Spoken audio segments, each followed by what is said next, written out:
Nous entrons de plein pied dans le mois de février. Aujourd'hui, 2 février, bientôt le 14 février, pour célébrer l'amour, pour manifester encore plus d'attention, plus d'intérêt à nos différents partenaires, des sorties, des dîners aux chandelles et pourquoi pas des cadeaux. Mais pour manifester cet intérêt, il y a un élément très important que nous devons avoir, la bonne santé. Et justement, pour parler de santé, vous donner des conseils, des astuces, nous recevons tous les vendredis ici même le docteur Youzon Martin et il est déjà installé. Merci de rester avec nous. Je suis Irène Bailly.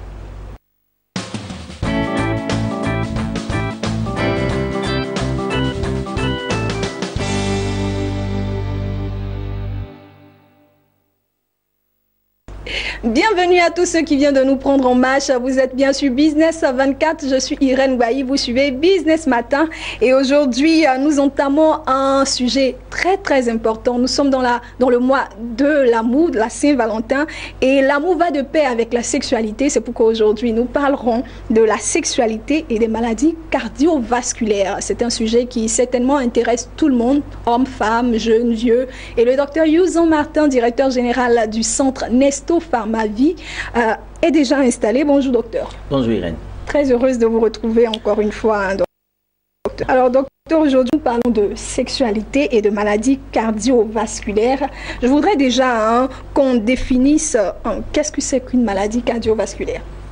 Alors d'abord, je tiens à dire d'abord merci à Business 24, surtout à tous nos patients, à tous nos téléspectateurs, tous ceux qui nous suivent de loin comme de près. Et je tiens à faire un petit coucou à mon patient au niveau du Sénégal, sa femme vient d'accoucher d'une fille et c'est vraiment à féliciter. Alors, pour dire que, comme vous me l'avez demandé tout à l'heure, la définition d'une maladie cardiovasculaire, une maladie cardiovasculaire, c'est une maladie qui est liée au mauvais fonctionnement du cœur. Alors, il y a plusieurs histologies d'une maladie cardiovasculaire.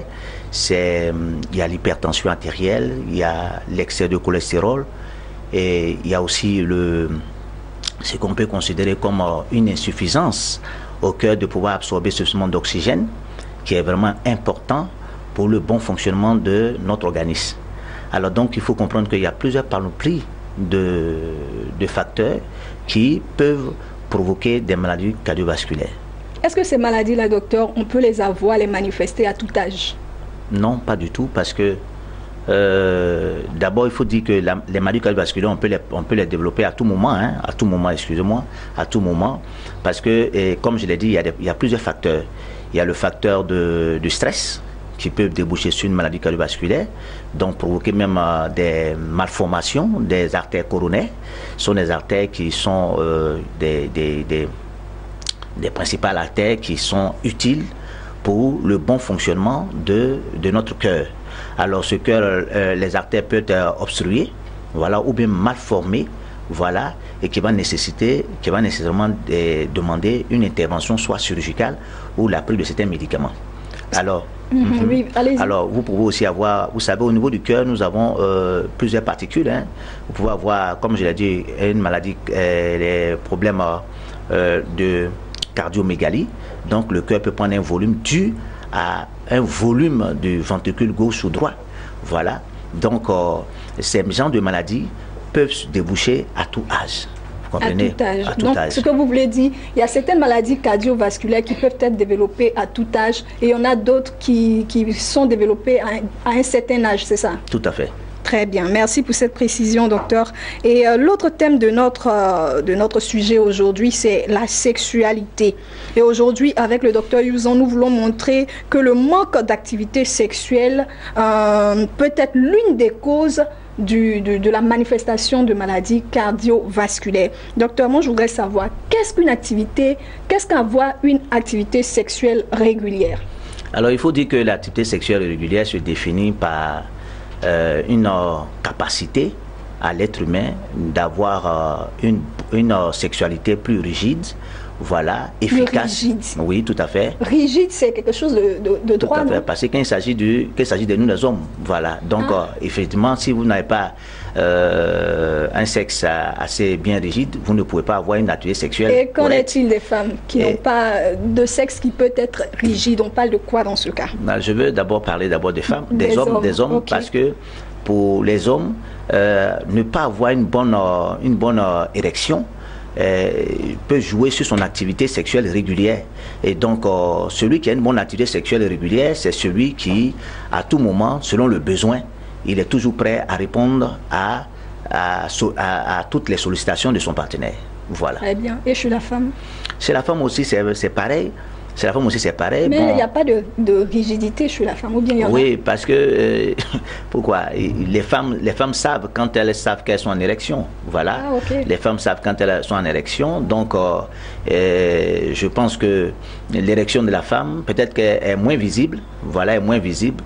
Mais chez l'homme, il est plus visible. Voilà. Très bien. Docteur, on va citer quelques maladies cardiovasculaires. Vous avez cité une maladie, vous avez parlé du gonflement du ventricule. Et je voudrais avoir plus de précision. Il y a quel autre type de maladie cardiovasculaire? Comme je l'ai dit, il n'y a pas de maladie à proprement dit parce que c'est lié soit à un dysfonctionnement. Vous comprenez?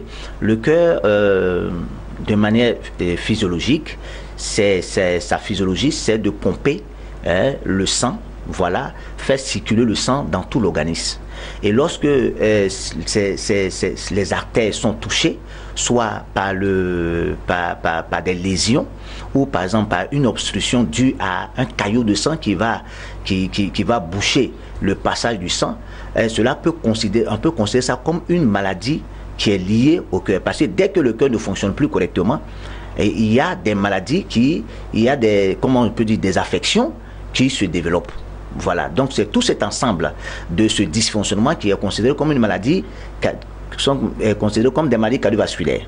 Voilà. Sinon, comme je l'ai dit, il y a aussi ce qu'on appelle le cardiomégalie, c'est-à-dire le cœur prend un certain volume, comme je l'ai dit, ou bien soit le cœur s'atrophie, il devient plus petit aussi également.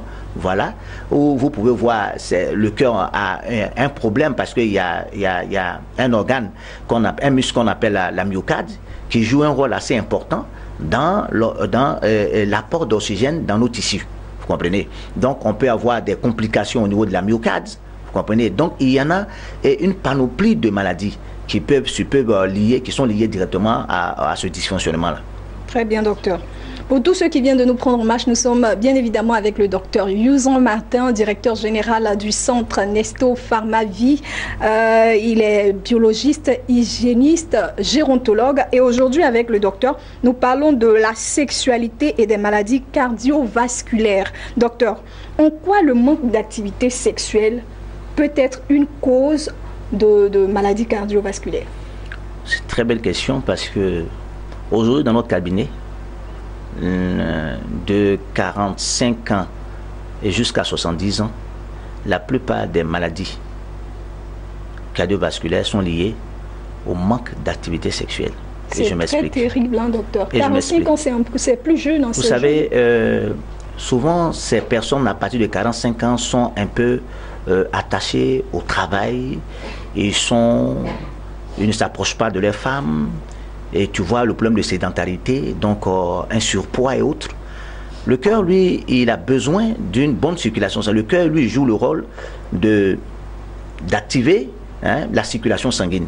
Et tout rapport sexuel est lié directement à cette circulation sanguine dans le cas de l'homme. Parce que notre érection est liée à cette irrigation du sang qui va au niveau des muscles lisses du pénis. Alors, ces tissus-là, elles doivent être remplis de sang, mais l'organe qui est chargé d'envoyer cette quantité de sang au niveau du pénis, c'est bien le cœur. Alors, vous savez, ce cœur-là, depuis que nous vivons, ce cœur-là bat tous les jours. Lorsqu'il ne bat plus, c'est que la personne est décédée. Alors, ce cœur-là a un muscle qui lui permet de pomper chaque jour du sang. Alors, à un moment donné, quand ces personnes-là ne font même plus du sport et ne s'approchent même plus de leurs femmes, alors ce cœur-là peut prendre un coup. Donc, on peut voir cette circulation sanguine qui devient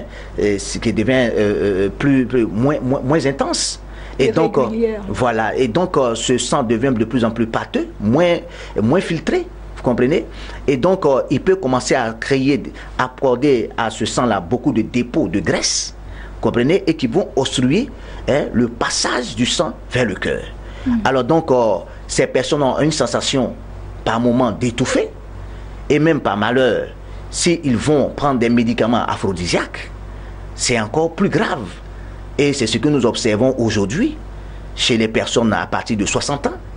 Parce que vous savez que l'activité sexuelle au fil des âges commence à être réduite. Et malheureusement, nos personnes âgées ne vont pas voir le médecin pour leur expliquer que depuis un certain moment, constatent que leur vie sexuelle va au ralenti. Et souvent, c'est un problème. Les gens ont du mal à parler de problème de sexualité parce que c'est un tabou pour nous, chez nous les hommes. Vous comprenez? Mais je pense qu'il y a plus de honte parce que je vous assure que si je suis sur ce plateau pour parler de ça, c'est parce que nous avons eu des décès. Et ce que nous avons découvert, c'est que ces personnes-là traînaient dans leur poche des médicaments aphrodisiaques. Ils sont hypertendus, ils ont des médicaments aphrodisiaques parce qu'il faut comprendre que la plupart des personnes hypertendues ont ces problèmes de manque ou bien d'insuffisance sexuelle. Parce que les médicaments agissent, effectivement, certains médicaments agissent sur le bon fonctionnement sexuel de ces patients-là. Docteur, ce que vous dites là, il y a beaucoup de complications dedans. Prenons le cas de quelqu'un qui manifeste l'hypertension. Tout à fait. Ces personnes-là verra évidemment une envie sexuelle, son envie sexuelle baisser. C'est cela, non? Non, il peut avoir une envie sexuelle, mais il n'est plus capable d'avoir une bonne érection. C'est quoi avoir une bonne érection? Une bonne érection, c'est quelqu'un qui a naturellement une érection qui peut durer jusqu'à plus de 3 minutes. Vous comprenez? Alors, ces personnes-là observent, ils ont des envies. Une érection qui peut durer plus de 3 minutes. Est une Pendant combien de temps? Le matin au réveil ou bien quand on est prêt à l'acte sexuel? À tout moment. Vous savez, oui, à tout moment. On est dans la rue, dans la journée. Oui, à tout moment. Parce que quelqu'un qui a bonne santé, à tout moment. On est en érection à tout moment. On peut être en érection à tout moment. C'est pas une maladie, ça? Non, pas du tout. C'est l'indice d'une bonne santé chez nous, les hommes. À tout moment être en érection. Tout à fait. Ah, mais moi je suis surprise. Excusez-moi, je ne suis pas un homme, mais vraiment je suis surprise et plus choquée à la fois. À tout moment, on est en érection. On peut être en érection à tout moment. Il n'y a pas d'heure fixe. Et c'est pas une maladie? Pas du tout, au contraire. Au contraire, comme je l'ai dit, c'est un indice de bonne santé chez nous les hommes. Sérieusement? Oui, sérieusement. Parce qu'il faut dire qu'un homme qui est en bonne santé, c'est la preuve que d'abord l'érection est bonne. Son cœur fonctionne correctement. Que le matin, on se réveille, on a une érection, ça c'est normal. Non, à 4 heures, 3 heures, 5 heures, c'est normal. Quand on est en plein débat sexuel amoureux, on a une érection. Mais quand on est par exemple dans le rang à la banque en train de vouloir prendre, avoir une érection, en ce moment-là, docteur, c'est bizarre. Je vais vous dire une chose, il y a des personnes même qui ont les compagnes à côté, mais ils n'arrivent pas à avoir une bonne érection. Oui, ça c'est un problème. Mais voilà, quelqu'un qui est à la banque, par exemple, qui doit avoir une érection, là, il est malade. Non, pourquoi? C'est la preuve que je vous dis. En tant que spécialiste de santé, je dis qu'une personne qui a une érection à tout moment, cette personne a un cœur qui fonctionne correctement. Sérieusement? Vous comprenez? Ça veut dire que le sang gît bien dans les artères, dans les vaisseaux sanguins et tout ça. Vous comprenez? Mais une personne qui reste au moins pendant 3 jours, 4 jours sans érection, attention, c'est pourquoi je suis là. Parce que je vais vous dire une chose, chez nous les hommes, lorsque vous n'avez pas une bonne érection, cela est lié directement au fonctionnement de votre cœur. Ça veut dire que le cœur ne fonctionne pas correctement. Parce qu'un cœur qui fonctionne correctement fait circuler le sang à tout moment dans tout l'organisme. Vous comprenez? Et à tout moment, il faut savoir que lorsque vous avez des envies, les envies sont présentes et il y a des hormones qui sont telles que le testostérone, qui est cette hormone qui permet à l'homme d'être toujours en érection. Vous comprenez? Ces personnes-là, c'est la preuve qu'ils ont un système endocrinien en bon état. Est-ce que vous comprenez? Alors, pour dire que si aujourd'hui je suis en train de faire le lien entre une bonne activité sexuelle et puis le bon fonctionnement d'un cœur, c'est pour dire que 90% des patients qui souffrent d'HCA, c'est-à-dire de l'hypertension artérielle, qui souffrent même des maladies métaboliques, tels que le diabète aussi également, la plupart des personnes sont touchées par un problème d'érection.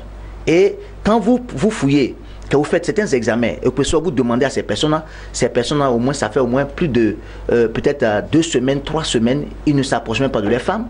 Ils ont peur même, vous comprenez, ils ont peur de s'approcher même d'une femme, parce que de peur qu'on puisse voir vraiment leur faiblesse. Docteur, une question. Est-ce que le fait de ne pas avoir une activité sexuelle, c'est-à-dire aller vers son partenaire sexuel très souvent, c'est-à-dire, prenons de manière banale, tous les jours, et attendre peut-être 2 jours, 3 jours, un espace de 3 jours, 2 jours pour avoir une activité sexuelle, peut influencer la bonne érection? Oh, bon, il faut comprendre que c'est une question de... on a parlé tout à l'heure de l'amour, on est dans la période de la fête de la Saint, bientôt c'est la Saint-Valentin, et puis ces moments d'amour et tout ça. Vous savez, c'est une question de communication. Vous savez, quand vous avez une femme qui est toujours chaude au lit, open, voilà, opérationnelle à tout moment, il faut comprendre que le monsieur, il est content. Vous comprenez? Oui, tout à fait. Parce que j'ai vu des couples où monsieur a fait chambre à part avec sa femme.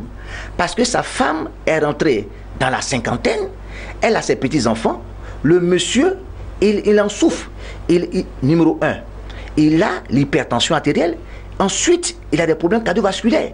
Il est tout le temps chez le cardiologue, vous comprenez, pour faire des examens de cœur, vous comprenez. C'est pour dire que, j'ai dit à mes patients, quand vous avez ces genres de problèmes, dites ça aux médecins ou aux spécialistes qui vous suivent.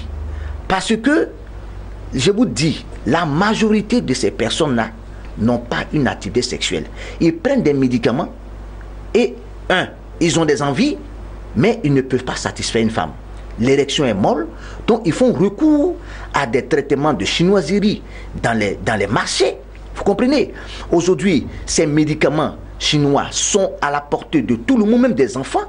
Et nos parents, aujourd'hui, prennent ces médicaments-là en cachette. Vous comprenez? Sans l'avis d'un spécialiste, et ils en consomment régulièrement. Malheureusement, c'est des personnes qui lâchent, qui font bousiller leur myocarde dans les hôtels. Vous comprenez? Parce que la petite fille qu'il va rencontrer, ce n'est pas l'âge de sa femme.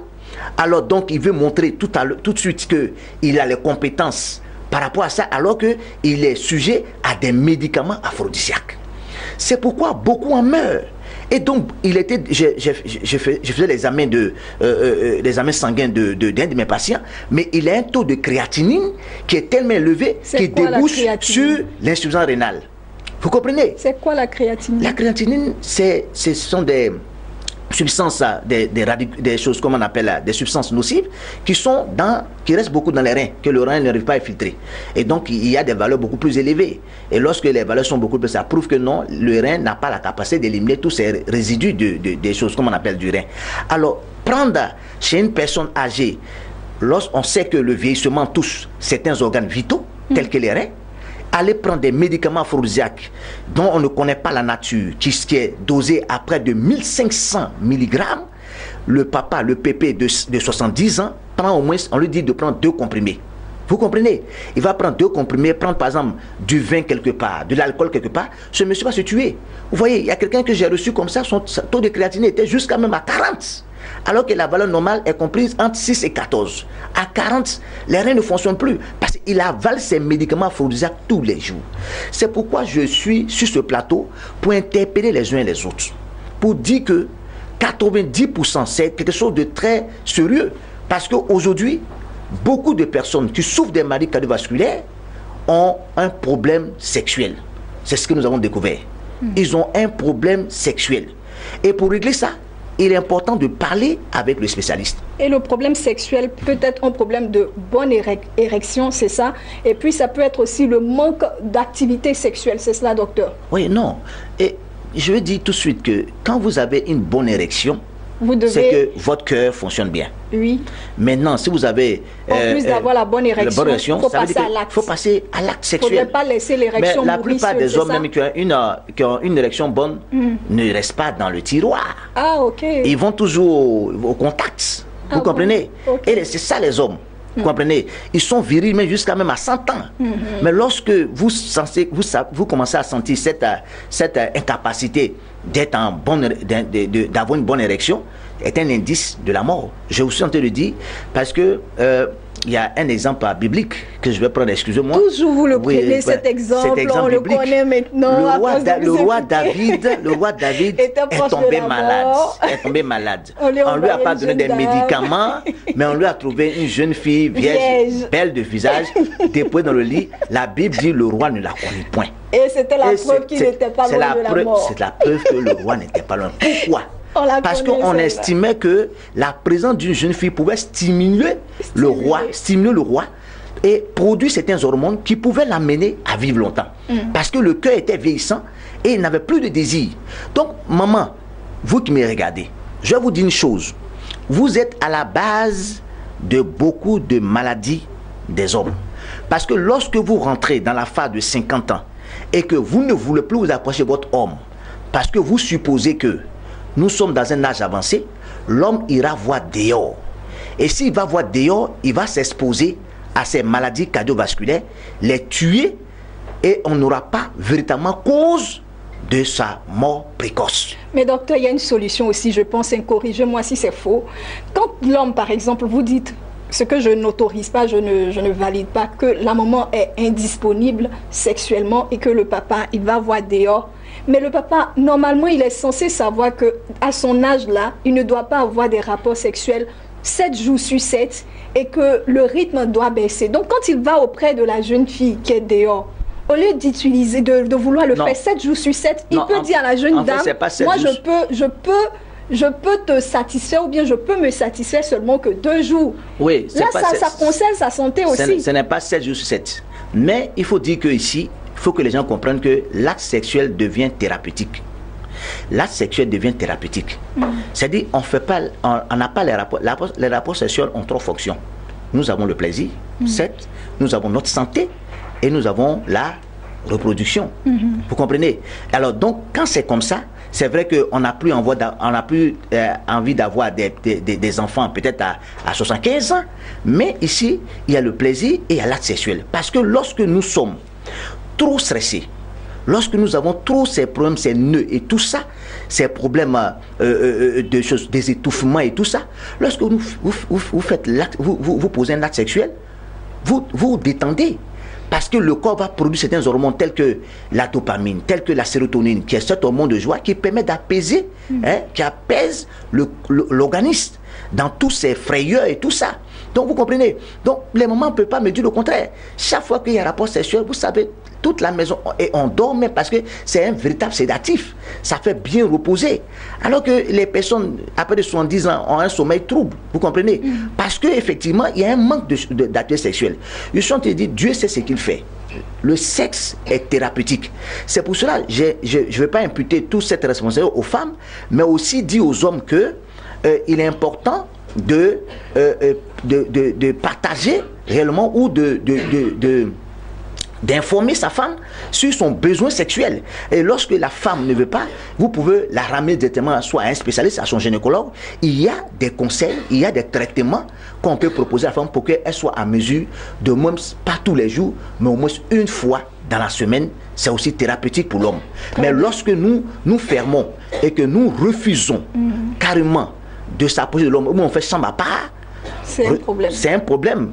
Et l'homme va finir par manifester des maladies cardiovasculaires. En utilisant par exemple ce qui est déconseillé, l'aphrodisiaque. Docteur, on est presque à la fin de notre émission et j'ai une avant-dernière question à vous poser. Est-ce que l'acte sexuel se traduit forcément par la pénétration? On peut avoir, excusez-moi, par la pénétration, on peut avoir l'acte, est-ce qu'on ne pourrait pas avoir un acte sexuel seulement par les préliminaires sans vraiment conclure par l'acte de la pénétration? Ah, mais là, ça dépend.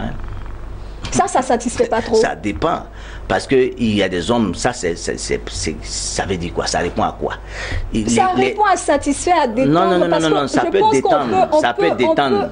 Écoute-moi.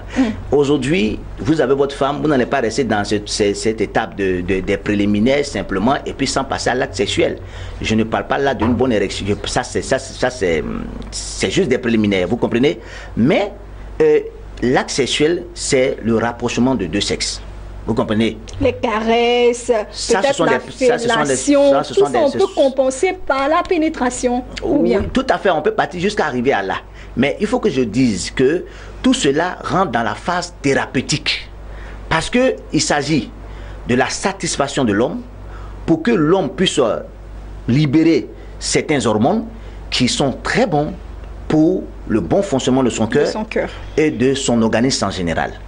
C'est pourquoi c'est vraiment important, c'est pourquoi je dis l'acte sexuel ici devient thérapeutique chez l'homme et chez la femme, parce que les femmes... Donc il faut forcément pénétration. Il faut forcément parce que il faut que la femme soit bien détendue, parce qu'il y a tout ça qui rentre en ligne de compte. Mais voilà. On peut être détendu sans forcément avoir pénétration, docteur, c'est ce que je suis en train de dire. Non, ça dépend de chacun. Voilà, vous savez, il y a des gens qui sont qui peuvent s'adonner à certaines choses, mais ici sur le plan médical, il est important d'aller vers sa femme, et que sa femme puisse aller aussi vers l'homme. Donc conclusion, et une activité sexuelle est efficace pour éviter les maladies cardiovasculaires. Très bien. Docteur, pour ceux qui ont utilisé pendant longtemps l'aphrodisiaque et qui voudraient arrêter, pour vous, vous conseillez quel traitement? Est-ce qu'il y a un traitement pour avoir une bonne érection, pour avoir une bonne activité sexuelle et puis une bonne régulation du cœur? Voilà, c'est pourquoi nous sommes là. Alors, je vais présenter aussi le tocotrienol. Le tocotrienol, qui est un produit de santé que j'ai présenté la fois dernière. Elle agit sur le paramètre cholestérique, vous comprenez, et permet de favoriser la bonne circulation sanguine, vous comprenez. Et le tocotrienol a une molécule, voilà, qui peuvent agir sur les cellules de la prostate. Vous comprenez? Et ça favorise réellement quelque chose d'extraordinaire parce qu'il permet d'inhiber les enzymes réductases qui sont à la base de cette augmentation du volume de la prostate. Donc elle permet de réduire considérablement et d'éviter les problèmes au niveau de la prostate chez nous les hommes. Alors pour vous dire que le tocotrienol aussi est à l'aspect, il est conseillé chez nous les hommes, parce que lorsque vous avez une bonne circulation sanguine, lorsque l'indice de cholestérol est géré et qu'on circule bien, moi je le prends depuis un certain moment, je vois réellement l'impact sur ma santé. Tout à fait. Merci docteur. Tout à fait. Docteur, la preuve vivante, oui, il le conseille à tout le monde. Alors, chers téléspectateurs, vous avez pu constater mon étonnement à certains moments, ma surprise. Mais bon, je ne suis pas dans le corps médical, on apprend tout autant que vous avec le docteur Youzan Martin. Pour tous ceux qui sont intéressés, qui voudraient avoir encore plus de conseils, d'astuces, de suivi médical, le docteur Youzan, vous pouvez la voir au numéro qui s'affiche au bas de votre écran. Il est à Cocody Dokui, il est aussi à Bassam, en Côte d'Ivoire. Et nous vous disons merci de nous avoir suivis. Notre réalisateur était Série Marus. Merci de rester scotché sur les programmes de Business 24.